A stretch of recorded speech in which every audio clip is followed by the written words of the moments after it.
interessante para nossa primeira aula, uma vez que a gente, a princípio, vai estudar todo o assunto de física, né? Aham. Eu acredito que tu vai fechar um pacote comigo, se é que tu não já fechou, não lembro exatamente. Aham. Eu Não, ia escrever você pra fez uma aula fechar. só. Uhum. Tá, de toda forma, né? Então eu quero começar já pauleira já. Então A vamos lá. parte mais difícil do primeiro assunto. Então, vamos lá. Eu Uhum. acredito que, como tu estuda bastante, tu já viu bem essa parte de cinemática, mas aqui a Uhum. gente tem um problema bem diferente. Então vamos ler juntos aqui. Um Aham. avião parte de uma cidade A para outra cidade B, mantendo a velocidade constante a 250 quilômetros por hora. Então, probleminha de velocidade média, velocidade constante. Princípio tranquilo. Uhum. Ok. Ao alcançar metade do caminho, é forçado a diminuir a velocidade, mantendo constante em 200 quilômetros por hora. Então, olha só o que aconteceu. Na primeira metade, ele foi a 250 quilômetros por hora. Na segunda metade, ele se moveu a 200 quilômetros por hora. Então houve essa mudança de velocidade, ok? Uhum. Consequentemente, ele chega ao destino com 15 minutos de atraso. Como assim? Se ele tivesse mantido essa velocidade aqui, ele chegaria num determinado tempo.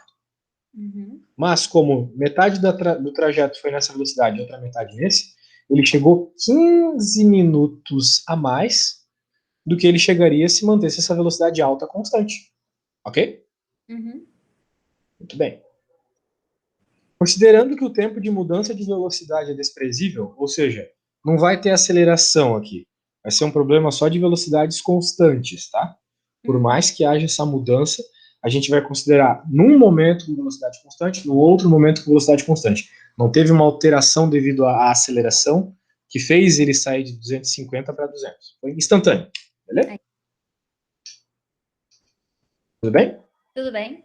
Tá bom. Qual é a distância entre as cidades A e B? Normalmente, num problema de física, eu faço desenhos, mas esse problema ele é tão algébrico que eu não vejo necessidade disso, tá?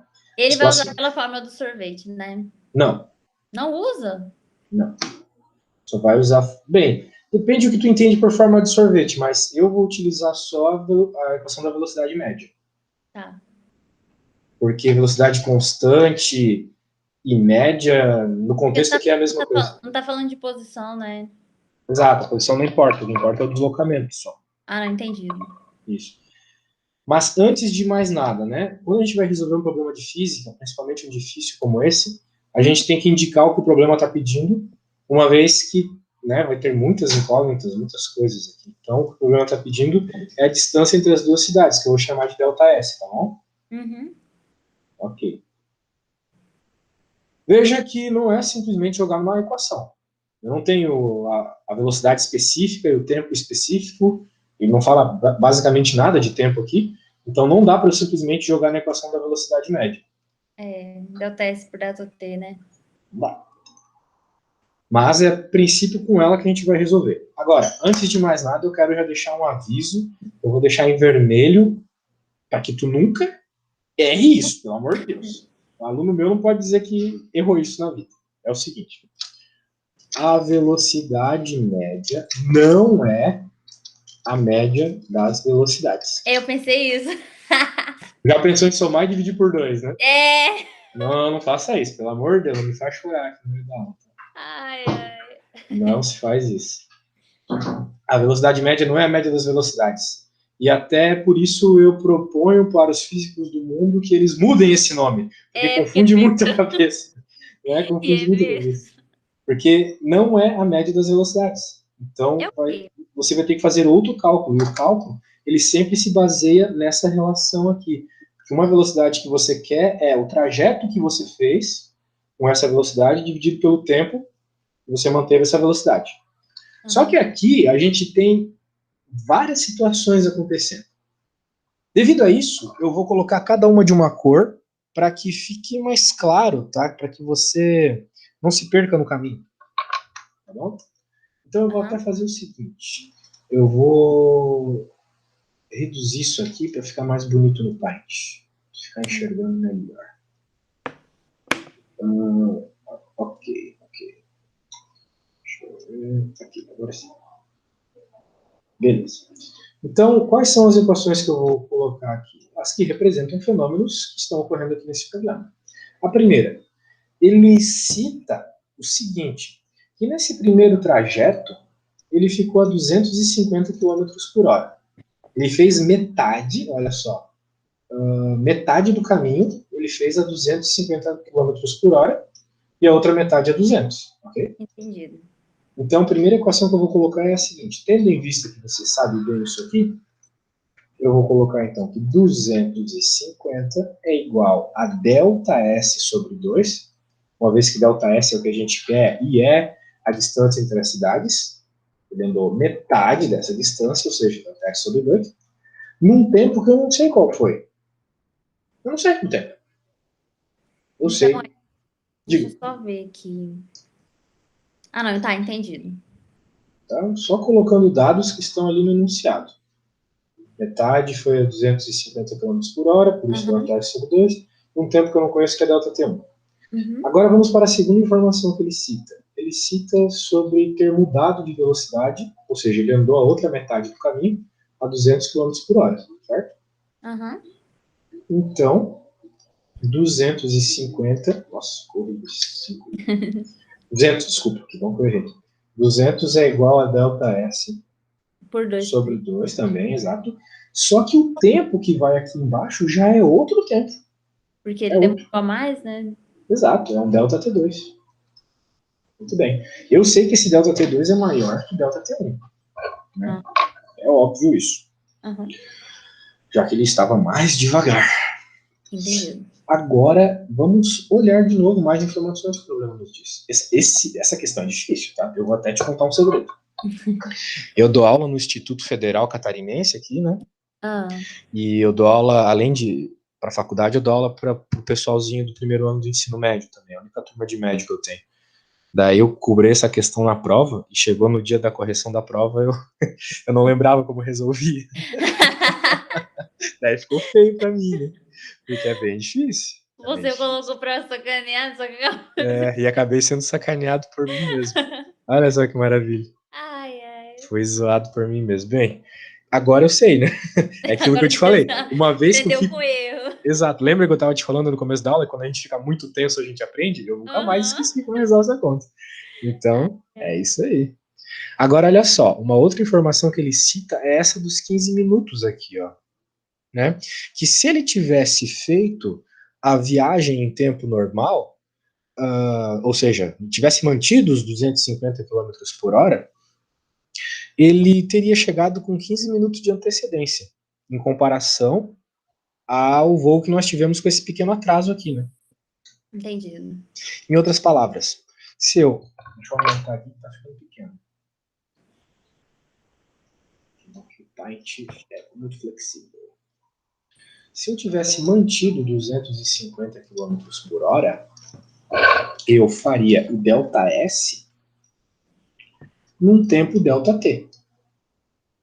Entendido. Mas o que tem de especial nisso? Né? O que tem de especial nesse ΔT? De acordo com o enunciado, nessa situação aqui, esse pequeno atraso, a gente chegou 15 minutos atrasado. É o que está dizendo aqui.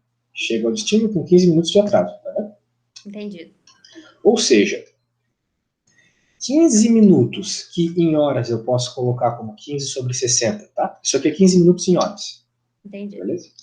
Mais ΔT, ou seja, esse tempo aqui, o tempo normal de viagem, ou seja, o tempo normal de viagem mais 15 minutos de atraso, é igual a ΔT1, que é o tempo do primeiro trajeto, Uhum. mais ΔT2. Sacou? Então. Ah, não, entendido. O total, né? Isso. Pô, eu vou escrever isso de novo porque eu quero deixar tudo de cor diferente. Ah, então tá. Mas então tu entendeu, né? Uns 15 minutos de Aham. atraso, Em 60. mais o tempo normal, que é o tempo aqui, ó, dessa situação, né? Que é a situação que se ele tivesse se movido o tempo todo, todo o ΔS em 250 km, é igual ao ΔT1, que é o tempo que ele se moveu nessa primeira parte. Pô, eu já usei roxo. Que droga. Ai, ai, ai. Mais outro delta. Entendeu? Agora eu vou fazer rapidinho. Ah, Beleza. Então agora, veja, é a gente tem né? 4 equações e tem várias incógnitas, né? Mas com o foco que a gente está procurando ΔS. Isso que a gente tem que cliente, tá bom? Aham. Alguma dúvida? No lugar de 16 ele é 15, né? É a fome. É a fome. Sim, juro pra ti. Normalmente não é essas coisinhas bobas, não. Mas é que eu tô sem comer há muito tempo já. Nossa, aí o cérebro, né, fica assim. Fica sem combustível. Beleza. Então tá aí, tá as 4 equações. Tem equação, eu tenho uma relação com ΔS para a primeira situação, uma relação com ΔS para a segunda, uma relação com a ΔS caso não tivesse ocorrido atrasos, e uma relação para os tempos. Legal. Ok? Tal qual qualquer sistema na matemática, eu de alguma forma tenho que juntar todas essas equações. Digo juntar porque eu ainda não sei se vou somar, dividir, multiplicar, né? Ou vou fazer tudo disso, para que, no fim das contas, me sobre só ΔS igual a um número. E assim eu encontro o valor desse número. Né? Se eu tivesse o tempo já, eu simplesmente substituiria o valor do numérico do tempo aqui e resolveria a conta. Mas eu não tenho tempo. Né? Uhum. Pois é. No caso, ficaria como? Como assim? Pra resolver isso daí. Pois é, vamos resolver. Mas eu quero que você perceba que não é um problema fácil, né? Nossa, ele é bem completo. Depois eu vou pegar ele e vou tentar fazer sozinho. Primeiro por toda essa interpretação aqui de matematizar as informações que ele deu. Né? Uhum. Então nós temos um sistema de 4 equações. Só que ele é um sistema todo difícil de resolver, uma vez que é um sistema com divisões. Ele não é aqueles sistemas bonitinhos que a gente aprende na escola, de matrizes 3x3, bonitinho. Ele é um sistema que tu vai ter que pensar bastante para resolver. E utilizar um pouco de malícia também. Tá? Por Aham. exemplo, a primeira malícia que a gente vai utilizar é o seguinte: olha para a equação verde e para a azul. Hum. Tu tá vendo que do lado esquerdo das duas tem o mesmo número? Sim. Legal, né? O que isso significa na prática? Que, uma vez que o lado esquerdo das duas é igual, o lado direito também é. Entendi. Né? 250 é igual a 250, então o que representa 250 é igual ao que representa 250, beleza? Aham. Então espero que esteja claro, porque, bem, eu vou fazer o seguinte: vou Ah. chamar cada equação por um número aqui. Essa vai ser a 1, porque eu vou ter que puxar elas várias vezes para resolver essa conta.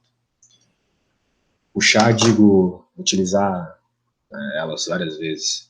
Uhum. Então, a primeira coisa que a gente vai fazer é igualar a equação 1 com a equação 3. Uhum. Eu vou até escrever aqui para tu não se perder quando for ler.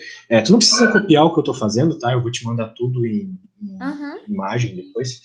Igualando as x 1 e 3, nós temos isso aqui. Por que isso é interessante? Porque tendo ΔS na parte de cima das duas frações, eu posso cortar. Uhum. E assim, cortando uma incógnita, eu encontro uma relação entre essas duas incógnitas. A relação mais óbvia do mundo eu vou encontrar. Vai achar até bobo.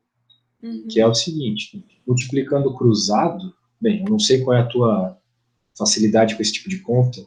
Ah. Não, é Bem, tranquilo. digo, é tranquilo pra ti? Aham. Então tá bom. Então eu vou colocar aqui um fato, que é o seguinte: o ΔT é igual a 2 vezes o ΔT1. Ok? Entendido. O que é óbvio, né? Uma vez que o quê? Uma vez que o delta T1 ele aparece naquela situação onde ainda não houve o atraso, onde ele andou metade do caminho sem ter que frear, ok? Sem diminuir a velocidade. Não? Então, se ele andou metade do caminho, para que ele continuasse nessa mesma velocidade, ele faria no tempo delta T. Mas como ele não fez, né? Mas de toda forma, então delta T é igual a 2 delta T1. Tudo bem até aí? Tudo? Então tá bom.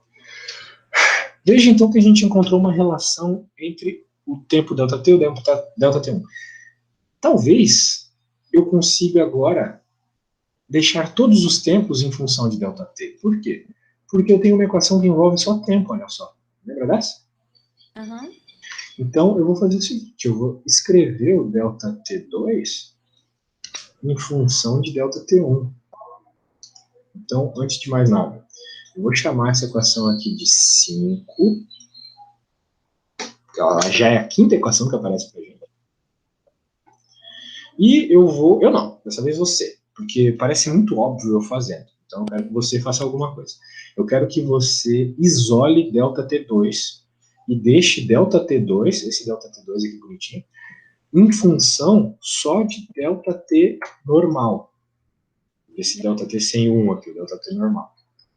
Então, qual é a dica que eu vou te dar? Substitui isso aqui por ΔT e isola o ΔT2. Tá bom? Eu Nossa, vou pra te deixar pensar. fazendo isso por uns 5 minutos sem a minha ajuda, tá? Uhum. Para que tu desenvolva sozinho. Então, eu vou pegar um café e já volto, pode ser? Deixa eu. Tem que tentar fazer sozinho Pode? também, senão... É que assim, é que nem o Sócrates falava, né? O cara morreu faz 3.000 anos. A gente só aprende algo quando a gente sabe que não sabe, né? Eu fazendo aqui, eu que sei, Ah, é. de cabo a rabo essa conta é óbvio. Mas quando tu põe a mão na massa, tu vê o que é difícil, o que não é, daí tu me diz, tá bom? Aham. Então vai lá, já volto. Uhum.